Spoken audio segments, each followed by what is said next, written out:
Bharatiya Janata party के माननीय राष्ट्रीय प्रवक्ता राज्यसभा सांसद डॉक्टर सुधांशु त्रिवेदी जी आपको संबोधित करेंगे। मेरा विनम्र निवेदन है माननीय सुधांशु जी से कि आपको संबोधित करें। मित्रों, देश में चुनाव की प्रक्रिया अपने अंतिम चरण में है।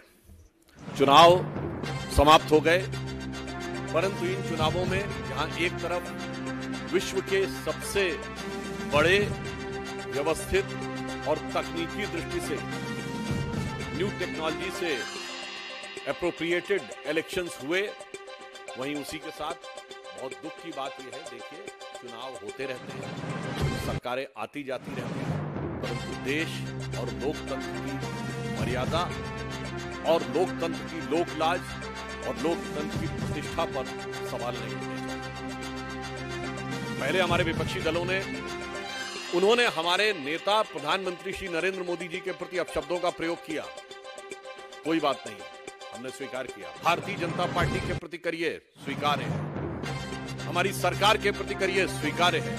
जब आप लोकतंत्र के ऊपर कुठाराघात करने का प्रयास करते हैं और राष्ट्र की गरिमा को धूमिल करने का प्रयास करते हैं, तो ये कतई अस्वीकार्य है। इन चुनावों में हमने देखा,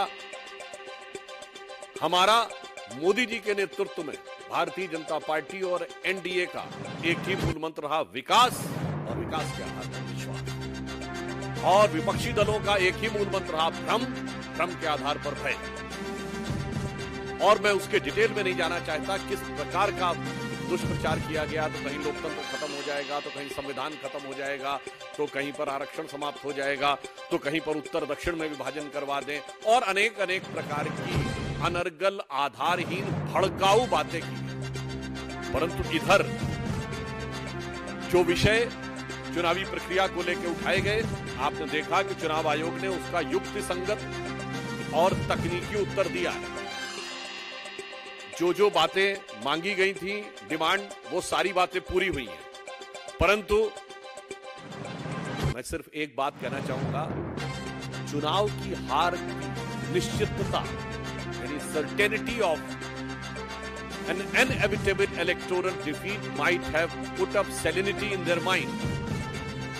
चुनाव की पराजय की निश्चितता ने ऐसा प्रतीत होता है कि विपक्ष के मन में एक विक्षिप्तता भर दी। इसलिए इस प्रकार के आरोप कि 150 डीएम को फोन किए गए, चुनाव आयोग ने कहा बताइए, आपने संख्या कोट की है, संख्या कोट की है तो बताइए कौन है।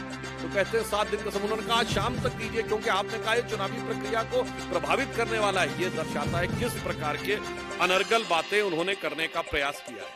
इस चुनाव में क्या क्या नहीं हुआ है, प्रॉपर्टी डिस्ट्रीब्यूशन से लेके, मतलब ऐसी कोई भी चीज जिससे लेकर समाज के अंदर विप्लव पैदा किया जा सके।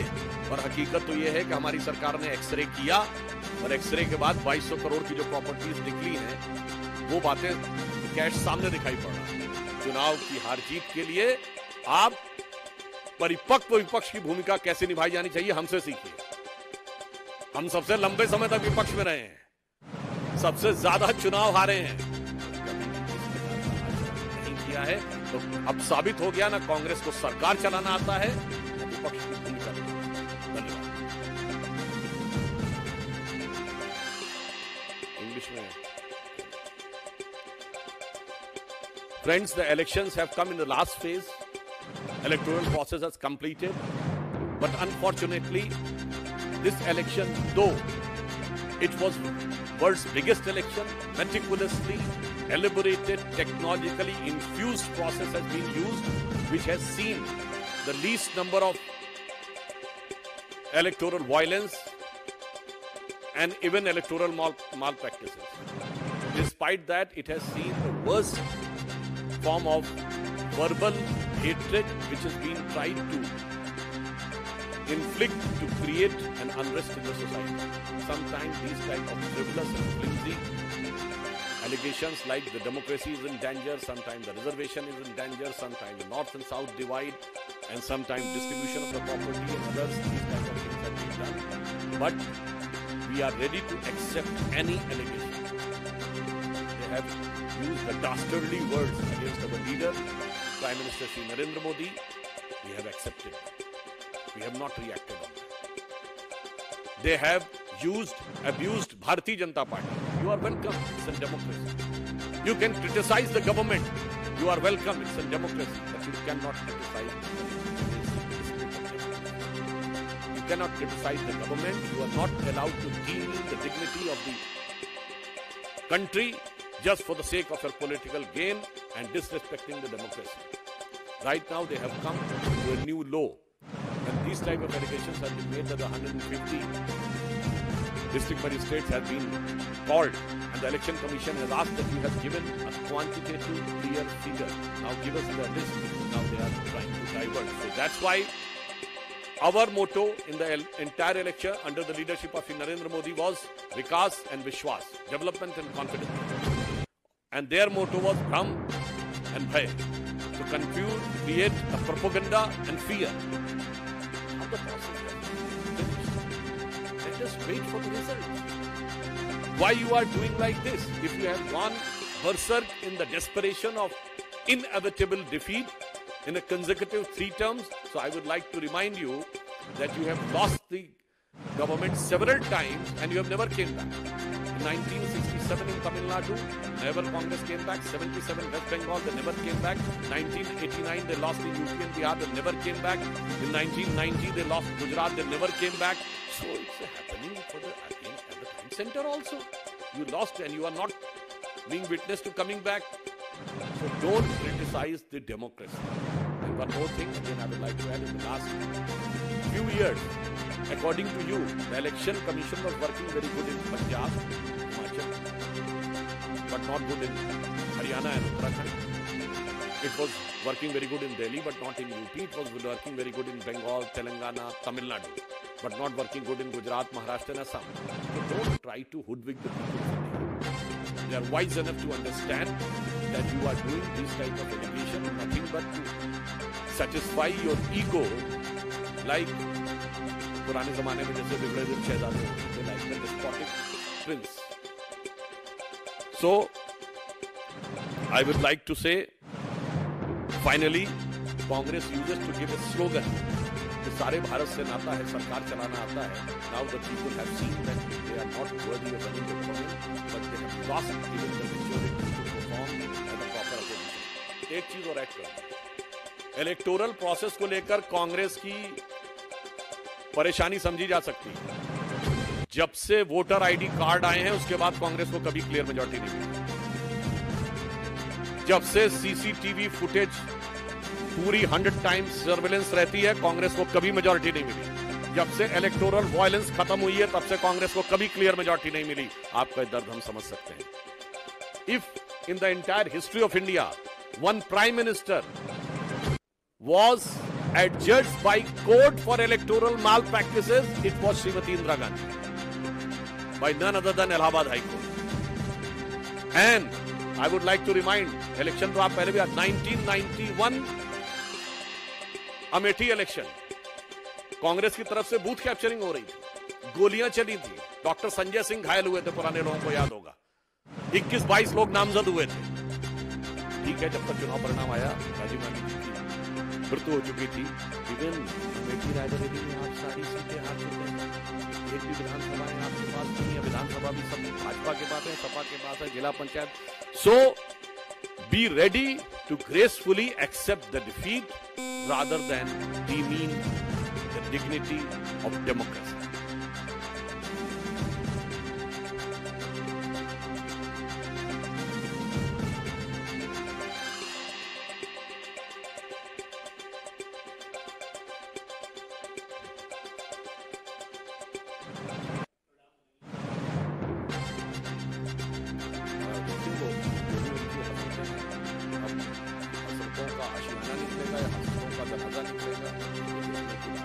परंतु जो बातें उन्होंने कही है टेक्निकली उनको इलेक्शन कमीशन को लिख चुनाव आयोग ने माना है. और मैं दिग्विजय सिंह जी से कहना चाहूंगा, तो 2018 में कैसा काम किया था मध्य प्रदेश में चुनाव आयोग ने, और 2 बार पंजाब में कैसा काम किया. ये अपनी हार का ठिकरा दूसरों के ऊपर, यही अंतर है. लेकिन साहब एक बात कह दूं, उन्होंने जबरन अपनी पार्टी में तो अपने को लीडर इस्टेब्लिश कर लिया, जनता ने लीडर नहीं माना है. राहुल गांधी जी के नेतृत्व में चुनाव हुआ, 2014 हारे, ऑफिशियली उनके नेतृत्व में, मतलब एक तरीके से अध्यक्ष थे, 19 में तो बैटली हारे और अब हार रहे हैं।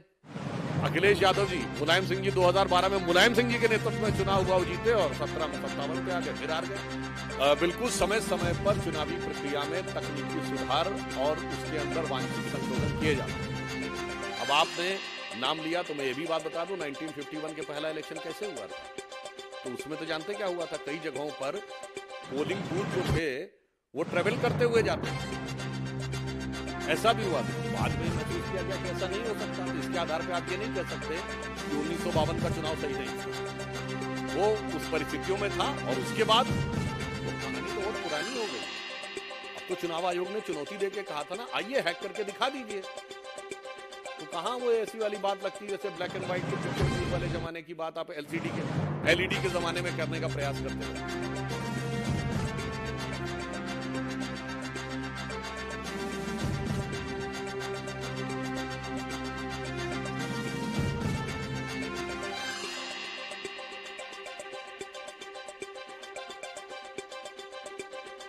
देखिए, जिस प्रकार का ट्रैक रिकॉर्ड रहा है, सिर्फ पश्चिम बंगाल ही एकमात्र प्रांत रहेगा जहां से हिंसा की घटनाएं अभी भी होती रहेंगी।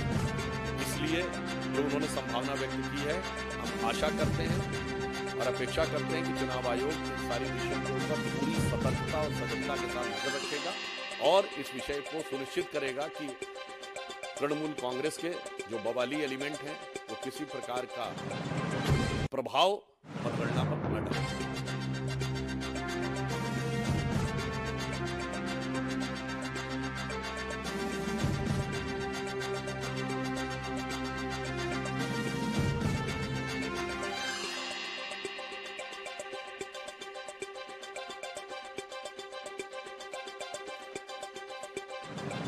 What we thought that this is going to be the epoch of the new era under the leadership of Prime Minister Shri Narendra Modi, because in this 21st century vibrant and vivid democracy for the third consecutive term with a clear majority, which seems to be sure tomorrow, I think this is a very significant achievement or achievement। मैंने पहले कहा जो democracy mature हुई है, जो भाजपा की ताकत है। मैंने आपसे कहा वोटर आईडी कार्ड के बाद ये हमारी पहली सरकार बनी। साक्षरता 50% आने के बाद बीजेपी की सरकार बनी। 60% आने के बाद मोदी जी को क्लियर मेजॉरिटी मिली, इस समय 75% होगा, तो कल देखिएगा क्या होगा। मैं इस पर टिप्पणी नहीं करना चाहता।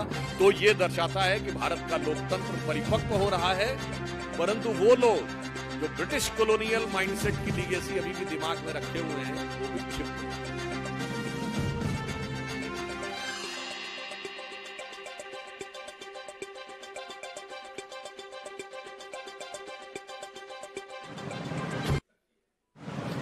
वैसे तो आपको नाम नहीं लेना चाहता, एक बहुत बड़े देश का प्रमुख अखबार जो सामान्यतः रूप से भारत के पक्ष में कभी नहीं बोलता, उसने भी अपनी टिप्पणी में लिखा है कि मोदी जी आने वाले हैं तो फिर भी उनकी ये प्रायोरिटीज रहेंगी, तीसरी अर्थव्यवस्था बनने की बात होगी। पर जहां तक आपने मोदी जी की बात कही है,